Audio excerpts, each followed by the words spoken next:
let's see. Hopefully your colleague here takes it easy on me. I hope not. I want to see loads of goals. So what I want you to focus on here as well is just naturally how the game is looking as soon as you start it. Compared to last year, what we've done is we've made the players a little bit smaller and we've panned that camera out a little bit so you get to see more of the pitch. And that viewpoint is a very, very different per stadium as well. Oof. The goalkeepers are fantastic as well. What you saw there is the keepers are more aware of where the ball is going, they're safer, they're making more saves, and they're pushing it out of danger as well. So what you're going to see from here is a corner kick. One of the main things that the fans asked for was to take away the guideline, to make it much more like a simulation. So here you actually still have the same kind of control, where you're sort of holding the crossing button, and then from there it's the left stick to put some curl on it. Oh, wow. Fantastic goal.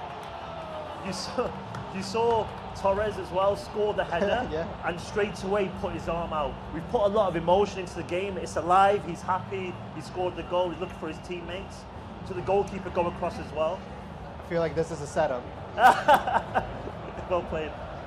But what you saw there in the replay as well is when you're showing the replay, it slows down on those key moments, the key pass leading up to the goal as well. He's not giving you a chance here. Oh, no. So here you can see, one thing that I'm hoping everyone can see watching actually is the pace of the game. It's really slow, and we've slowed it down. It's not like frustratingly slow, but we've slowed it down because, again, we get a lot of feedback about keeping it realistic. Yeah, and it feels more realistic, right, when it's slower. We've done that in a few ways. So the first thing I think is just to play away. It's like the dribbling style. Ooh. Tight angle. But I think with that dribbling style, what it allows us to do is to, even though the players are heavier, it allows them to accelerate away with that weight, because you can wrong foot players who are also heavy as well.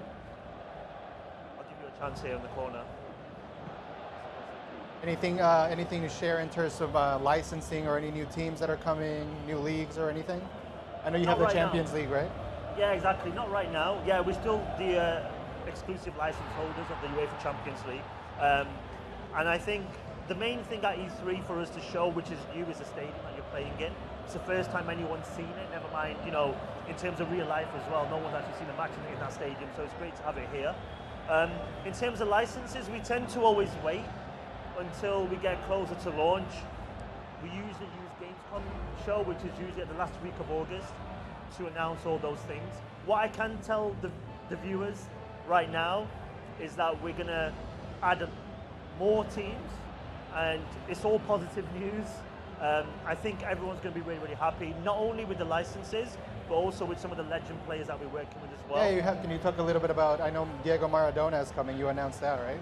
Exactly, yeah. I mean, it's no real surprise. We had him last year, but I think what was really nice about it is that we could reinforce the fact that we are working with legend players, and also to sort of give a tease to a lot of people that we will be working with the biggest legend players this year, and we've got some really, really cool announcements as Griezmann, hotline bling. That's great. What was really, really nice about that one was the dribbling style of Griezmann. You'll notice with the dribbling that things feel really, really, really heavy, but you have these players like Griezmann who can dribble fast, accelerate, touch, sit the keeper down, and a nice little lofted finish as well. I mean, Asim's making it look really, really easy right now. You can tell the difference right away when you're controlling someone like Messi or Piqué, right? Like exactly. He's so much more versatile and I quicker. think that's great. And I think that's in the DNA of PES. I mean, I did some presentations today, and I told people about the massive changes that we're making to PES. How this is a new 3-year cycle, and a lot of the people who really like PES 17 got really scared. They were like frightened. But I think one of the most important things is PES is PES, and you know what kind of makes PES, which is that responsiveness, that individuality, that attention to detail with how players feel and how teams play as well. As long as we keep that in the game, keeping it instinctive, responsive, and how you're playing it, it's not predetermined, so you're not doing button presses to do crazy things. It's all happening naturally. I think no matter what we do with the game, it will always stay as PES. So even now when you're using the left stick, if you sort of move it fast, you'll notice the player shimmying and turning without touching the ball. It's not a button press to do that or to hold it. It just happens naturally. Again, based on skill. Someone like Neymar will do more exaggerated shimmies and turns.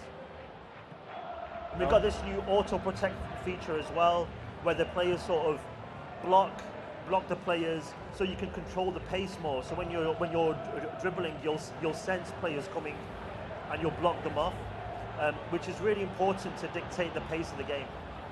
Again, making it slower, keeping it realistic as well. What about for the defenders? You know, those who like to play on the back. Yeah, it's not a case of like holding X and rushing in. You have to be a lot more careful. Certainly, I think what's really nice to see is the different styles of play. Here, as you attack Athletico Madrid, you can see the very deep defensive line. You got the midfielders very, very, very close to their central defenders as well. And I think when you see, as you guys are, you know, playing as Barcelona, when you see they get the counter attack, Barca are starting their back line so close to the halfway line that you can counter them a lot, which is obviously kind of playing into the hands of Atletico. Are there any big differences between the PS4, Xbox One, and the PS3 and 360 versions? I think in terms of some of the features, yes. In terms of the gameplay feel, it's very similar actually. Naturally, we can never do these kind of visuals. Some of the animation fluidity won't be there, but that sense of playing PES, that feeling of playing PES is there. We're really sort of proud still. We have so many fans still on the PS3 especially, and they're still playing it. Ooh, nice. So we still want to support the machine, but obviously as each year goes by, we are seeing a ton of fans who used to play on those machines. I think that's also important for, you know, a lot of people in developing countries only have access to like a PS3 or That's an excellent point. That's an excellent point, and it's something that we do have to look after, actually, with some of our fans who don't want to go out and buy a new console yet. As you know, they are getting cheaper, but they keep bringing out newer versions, as they announced here, which is really expensive. So I think as long as the base version to upgrade gets lower and lower, and that step into the new gen market or current gen market becomes more affordable, I think you'll see fans moving across more and more to the current gen consoles. All right, so before we go, can you remind us when the game is going to be hitting stores? September 12th, right? Perfect, yeah. That's in the US, a few days later worldwide. Great.